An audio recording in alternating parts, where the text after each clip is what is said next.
तो हेलो बच्चों, स्वागत है आपका अपने यूट्यूब चैनल स्टडी मार्ट 2.0 में। तो आज हम बताने वाले हैं जो 9 जुलाई को टेस्ट होने वाला है, मतलब आज जो टेस्ट होने वाला है उसका क्वेश्चन आंसर। तो आप लोगों को बता दें कि जो ये क्वेश्चन कर लेगा उसका मतलब सारा क्वेश्चन क्लियर हो जाएगा। तो यही क्वेश्चन आपका एग्ज़ाम में आने वाला है। जो मंथली टेस्ट होता है असेसमेंट का, वो यही क्वेश्चन आज आने वाला है साइंस का।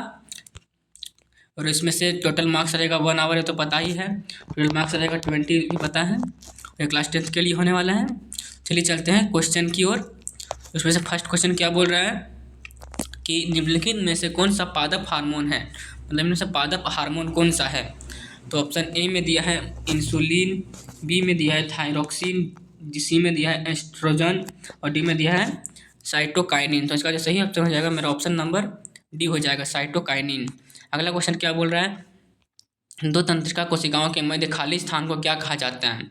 दो तंत्रिका कोशिकाओं के मध्य खाली स्थान को क्या कहा जाता है, सो पूछ रहा है। इसका जो तो फिर इसका जो ऑप्शन हो जाएगा, ऑप्शन में क्या दिया है, द्रुमिका, बी में सिनेप्स, सी में एक्सॉन, डी में आवेग। फिर सही आंसर हो जाएगा मेरा ऑप्शन नंबर बी हो जाएगा, सिनेप्स।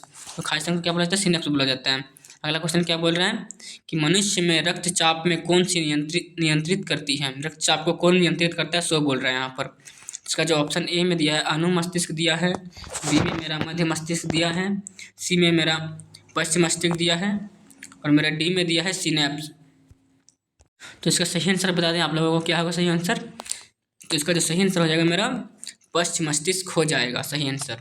तो अगला क्वेश्चन क्या बोल रहा है कि आँख द्वारा मायोपिया निकट दृष्टि दोष द्वारा दूर किया जा सकता है, मतलब निकट दृष्टि दोष को किस लेंस के द्वारा दूर किया जाता है। इसका जो ऑप्शन ए में मेरा दिया है उत्तल लेंस, बी में दिया है अवतल लेंस, सी में दिया है समतल उत्तल लेंस, डी में दिया है उपयुक्त में से कोई नहीं। अच्छा, इसका जो सही आंसर हो जाएगा मेरा क्या हो जाएगा, अवतल लेंस सही आंसर हो जाएगा इसका।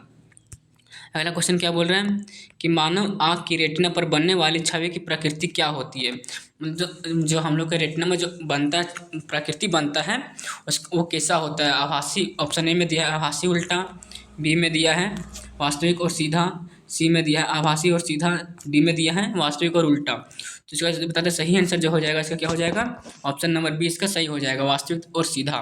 तो अगला क्वेश्चन क्या बोल रहे हैं, मानव नेत्र किस वस्तु का प्रतिबिंब बनाता है, मतलब किसी वस्तु का प्रतिबिंब कहाँ बनाता है, सो बोल रहा है। इसका जो ऑप्शन ए में दिया है मेरा नेत्र पटल दिया है, बी में दिया है मेरा परितारिका, सी में दिया है पुतली, डी में दिया है दृष्टि पटल। तो इसका जो सही आंसर हो जाएगा मेरा ऑप्शन नंबर डी हो जाएगा, दृष्टि पटल। तो अब अगला क्वेश्चन की ओर चलते हैं। तो अगला क्वेश्चन क्या बोल रहे हैं, आते हैं सेक्शन बी में, जिसमें से 4 क्वेश्चन रहने वाला है, जो प्रत्येक क्वेश्चन 2 मार्क्स का होने वाला है। सबसे पहला क्वेश्चन मेरा क्या बोल रहा है सेक्शन बी का, मतलब 7 नंबर क्वेश्चन कि दीर्घ दृष्टि के 2 कारण बताइए, मतलब इसके 2 कारण हमको लिखना है। चलिए चलते हैं इसके आंसर की ओर। तो क्या हो जाएगा आंसर इसका कि दीर्घ दृष्टि मतलब दूर दृष्टि दोष के 2 मुख्य कारण निम्नलिखित हैं। पहला हो जाएगा नेत्र गोलक का छोटा होना, मतलब जो नेत्र गोलक होता है वो छोटा हो जाता है। जब नेत्र गोलक सामान्य से छोटा होता है तो प्रकाश की किरणें रेटिना के पीछे केंद्रित होती है, इससे उसके पास वस्तुएं धुंधली दिखाई देती है। मतलब इससे क्या होता है कि जो वस्तु होता है सब बहुत धुंधला दिखाई देता है जब छोटा हो जाता है मेरा रेटिना, मतलब नेत्र गोलक इसको बोला जाता है, रेटिना इसको बोला जाता है।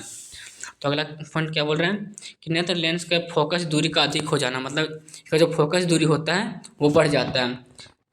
यदि नेत्र लेंस में फोकस दूरी बहुत अधिक हो जाती है या कॉर्निया में वक्रता कम हो जाती है तो प्रकाश रेटिना पर ठीक से केंद्रित नहीं हो पाता है, जिसके कारण दूरदृष्टि दोष होता है।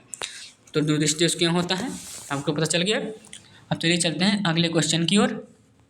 तो अगला क्वेश्चन क्या बोल रहे हैं कि सुधारात्मक लेंस की फोकस लंबाई का संख्यात्मक मान 5 मीटर है, तो नए कार्तिकीय चिन्ह सम्मेलन के अनुसार लेंस की क्षमता ज्ञात कीजिए। मतलब इसका लेंस का हमको क्या करना है, क्षमता ज्ञात करना है। चलिए चलते हैं एक आंसर की ओर। तो मेरा इसमें से जो है इसकी फोकस लंबाई मेरा दिया गया है 5 मीटर और सूत्र इसका क्या होता है आप लोग जानते होंगे कि इसका जो स्थिति की क्षमता जो हो जाता है क्या हो जाता है, P=1/f हो जाता है, जहाँ पर f क्या है मेरा फोकस लेंथ है। अब इसका क्या हो जाएगा, P= मेरा P= निकालेंगे तो 1/5 मेरा डायोप्टर निकल जाएगा। मैं क्योंकि एफ मेरा 5 दिया गया है तो 1/5 डायप्टर निकल जाएगा, जो कि इसका परिणाम क्या हो जाएगा मेरा 0.2 डायप्टर, इसका मेरा सही आंसर हो जाएगा। समझ में आ गया। अब अगला क्वेश्चन क्या बोल रहा है, क्वेश्चन नंबर 9 क्या बोल रहा है कि प्रतिवर्ती क्रिया मस्तिष्क की क्या भूमिका होती है। तो प्रतिवर्ती क्रिया होती है, मस्तिष्क की क्या भूमिका होती है सो पूछ रहा है, मतलब मस्तिष्क में क्या इसका भूमिका होता है, सो इसके बारे में यहाँ बोल रहा है लिखने। तो चलिए चलते हैं इसके आंसर की ओर। तो प्रतिक्रियात्मक क्रियाएं मुख्यतः रूप से मेरुरज्जु हड्डी द्वारा नियंत्रित होती हैं, लेकिन मस्तिष्क की भी एक महत्वपूर्ण भूमिका होती है। तो क्या भूमिका होती है कि संवेदना की जानकारी, इसका बोल रहा है कि प्रतिवर्ती क्रिया की होने की प्रक्रिया के दौरान उत्पन्न होने वाली संवेदना की जानकारी और मस्तिष्क तक जारी रहती है, जिससे व्यक्ति को उस क्रिया के बारे में पता चलता है। उदाहरण के लिए हाथ में जलन पर दर्द का अनुभव, मतलब क्या बोल रहे हैं कि प्रतिवर्ती क्रिया इसको बोलते हैं कि जो हमको फील होता है मस्तिष्क, मतलब जैसे हम हाथ में चिट्ठी काटते हैं तो मतलब उसको पहले मस्तिष्क तक भेजा जाता है और वहाँ से फिर लौट के आता है, तब हमको जानकारी मिलता है कि यहाँ पर दर्द हुआ है या फिर जलन हुआ है। तो वही बोल रहे हैं। अगला क्या बोल रहा है, ऐच्छिक नियंत्रण, मतलब कुछ हद तक मस्तिष्क के कुछ प्रतिवर्ती कार्यों को ऐच्छिक रूप से नियंत्रित या रासायनिक रूप से किया जा सकता है, जो कि नाटकीय हाथ को गर्म वस्तु से थोड़ा और देर तक रोक रखना आमतौर पर संभव नहीं होता जब तक कि ताकत बहुत तीव्र ना हो। अगला क्या बोल रहा है, भविष्य के लिए सीखना।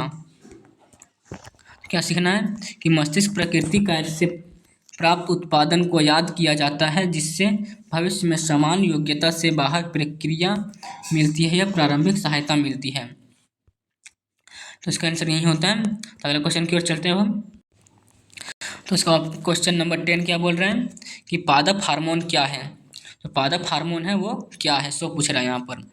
चलिए चलते हैं इसके आंसर की ओर। पादप हार्मोन क्या है, तो पादप हार्मोन क्या है कि पादप हार्मोन जिसे फाइटो हार्मोन भी कहा जाता है, इसका मतलब एक और नाम है क्या है, फाइटो हार्मोन, इसका एक और नाम है।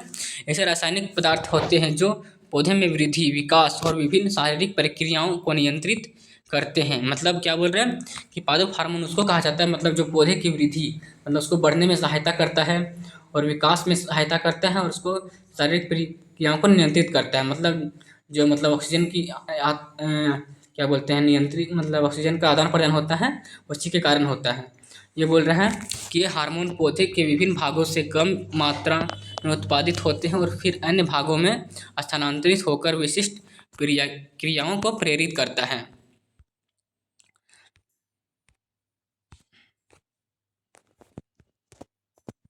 तो यही बोलता है इसमें कि क्या होता है पादप हार्मोन में, जो इसका एक और नाम क्या होता है फाइटो हार्मोन भी होता है, और शारीरिक पदार्थ होते हैं जब पौधे में वृद्धि करता है। तो बता दिए उसमें से क्या बोल रहे हैं कि हार्मोन के विभिन्न भागों में कम मात्रा में उत्पादन होता है, फिर अन्य भागों में स्थानांतरित होकर विशिष्ट प्रतिक्रियाओं को प्रेरित करता है।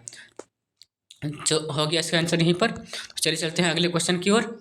और सेक्शन बी का क्वेश्चन खत्म होता है। अब चलेंगे हम सेक्शन सी में। तो सेक्शन सी का मतलब फर्स्ट 11 नंबर क्वेश्चन क्या बोल रहा है मेरा कि जब एड्रेनालिन रक्त में स्रावित होता है तो हमारा शरीर किस तरह प्रतिक्रिया करता है। मतलब एड्रेनालिन रक्त में स्रावित होता है तो हमारे शरीर में किस प्रकार का प्रतिक्रिया होता है, सो यहाँ बोल रहा है। चलिए चलते हैं इसके आंसर की ओर। तो उत्तर, जब एड्रेनालाइन रक्त में स्रावित होता है तो हमारे शरीर में लड़ाई या उड़ान प्रतिक्रिया के लिए तैयार हो जाता है। मतलब ये क्या होता है कि ऐसा मतलब स्रावित होता है कि जो क्या करता है यहाँ हमको एक्टिव कर देता है, मतलब या तो फिर किसी काम को करने के लिए या फिर लड़ाई को करने के लिए हमको मतलब एक्टिव कर देता है। क्या बोल रहा है इसमें कि इसका स्पष्टीकरण कैसे होगा कि हृदय गति और रक्तचाप में वृद्धि। पहला इसका क्या हो जाएगा, हृदय गति और रक्तचाप में वृद्धि। एड्रेनालिन के कारण हृदय में धड़कन तेज हो जाती है और रक्त वाहिकाएं सिकुड़ जाती है, जिससे रक्तचाप बढ़ जाता है। इससे यह सुनिश्चित होता है कि अधिक ऑक्सीजन युक्त रक्त महत्वपूर्ण अंगों को और मांसपेशियों तक पहुँचे मतलब इसमें क्या बोलते हैं कि इसके कारण क्या होता है, मतलब जो हमारा होता है क्या, धड़कन बहुत ही तेज हो जाता है। मतलब ये मतलब ऐसा हार्मोन है जो कि जब हमारे शरीर में स्रावित होता है तो बहुत तेज गुस्सा हो आता है, या तो फिर रक्तचाप बहुत बढ़ जाता है, इसके कारण हमको बहुत ज़्यादा गुस्सा आता है और धड़कन बहुत तेजी से धड़कने लगता है। और इससे क्या होता है कि वाहिकाएँ रुक जाती है, सिकुड़ जाती है, जिससे ऑक्सीजन रुक रक्त महत्वपूर्ण अंगों तक, मांसपेशियों तक पहुँचे। इसी को बोला जाता है, इसका फर्स्ट टॉपिक है। अगला क्या बोल रहा है कि फैली हुई विद्यार्थियाँ, मतलब क्या बोल रहा है, इसका मतलब क्या है कि पुतलियाँ फेल हो जाती है जब जिसमें आँखों से अधिक प्रकाश प्रवेश करता है, जिससे दृष्टि और आसपास के वातावरण के प्रति जागरूकता में सुधार होता है। अगला क्या बोल रहे हैं कि श्वसन दर में वृद्धि, मतलब क्या बोल रहे हैं कि ऑक्सीजन का सेवन बढ़ाने के लिए स्राव तेज और गहरी हो जाती है, इसका यही होता है। अगला क्या बोल रहे हैं कि ग्लूकोज रिलीज में क्या हो जाएगा कि यकृत में संग्रहित ग्लाइकोजन को ग्लूकोज में परिवर्तित कर रक्त प्रवाह में छोड़ दिया जाता है, जिससे मांसपेशियों के लिए तीव्र ऊर्जा स्रावित उपलब्ध होता है। अगला क्या बोल रहे हैं कि गैर आवश्यक कार्यों में कमी, रक्त प्रवाह को पाचन जैसे अनावश्यक कार्यों को हटाकर तत्काल जीवित रहने के उपायों पर संसाधन को केंद्रित कर दिया जाता है। अगला क्या बोल रहे हैं कि उन्नत संवेदी अनुभवी इंद्रियां तीव्र हो जाती है, जिससे सतर्कता और प्रतिक्रिया समय बढ़ जाता है। इसका आंसर यही होता है समाप्त। तो अगला क्वेश्चन क्या बोल रहा है, अगले क्वेश्चन की ओर चलते हैं। तो अगला क्वेश्चन क्या बोल रहे हैं कि a state of the function of each the following parts of I human, मतलब जो आई का जो पार्ट होता है वो किस तरह से काम करता है उसके बारे में, जो इस टॉपिक के बारे में यहाँ लिखना है। मतलब पहला मेरा क्या दिया है, कॉर्निया दिया है, बी में मेरा आइरिस दिया है और डी में मेरा तीसरा में पुपिल दिया है। इस तीनों के बारे में हमको लिखना है। चलते हैं इसके आंसर की ओर। पहला में क्या बोला है कि जैसे मानव आँख दृष्टि के भागों का कार्य इस प्रकार है। तो जो पहला हो जाएगा मेरा क्या दिया है, मेरा पहला में कॉर्निया दिया है, तो कॉर्निया का हमको कार्य लिखना है। तो क्या बोलता है कि कॉर्निया आँख की पारदर्शी सबसे बाहरी परत है जो परितारिका पुतली और अग्र क्षेत्र से ढकती है। इसका प्राथमिक कार्य आँख में प्रवेश करने वाले प्रकाश की फोकस करना है, जो आँख के मध्य फोकसित लेंस के रूप में कार्य करता है तथा आँख की फोकसित शक्ति का महत्वपूर्ण योगदान होता है। मतलब क्या बोला, कॉर्निया क्या करता है कि जो कॉर्निया होता है वो जो मतलब जो बाहर से जो प्रकाश आता है और जिससे हम लोग का मतलब प्रतिबिंब बनता है, मतलब किसी भी चीज़ का, तो इसी के कारण बनता है। एक पारदर्शी होता है जिस मतलब इससे पास होकर के जाता है, इससे और बनता है, फोकसी लेंस में जाता है और इसी से मेरा बनता है मतलब प्रतिबिंब, इसी के कारण।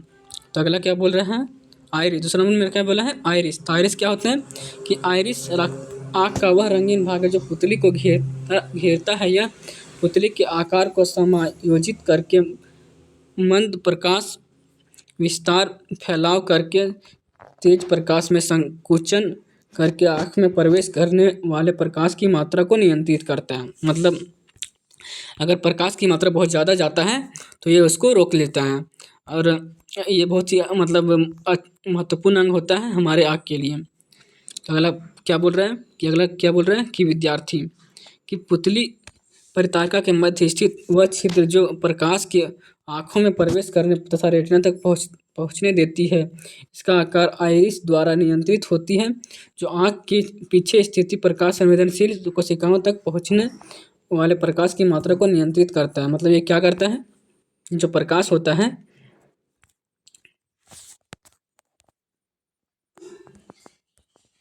मतलब कहते हैं इसका जो आकार होता है सो इसके द्वारा नियंत्रित होता है।